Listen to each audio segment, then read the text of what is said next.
Hello, good evening mga idol, mga bossing. Dito tayo ngayon sa park, no? Naglalakad-lakad.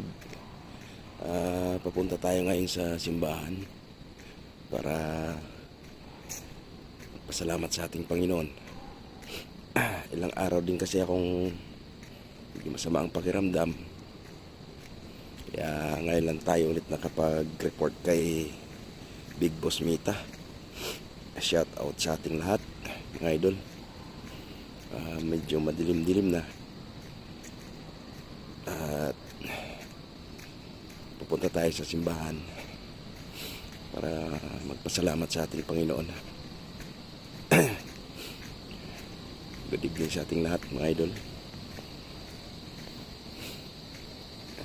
Shout out sa ating lahat, sa ating mga followers dyan na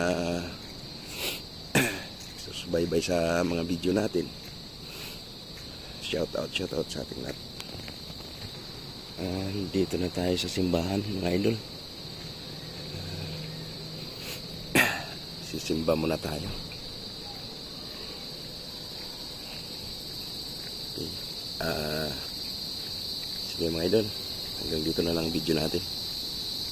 At mag-ano muna tayo. Papasalamat sa ating Panginoon.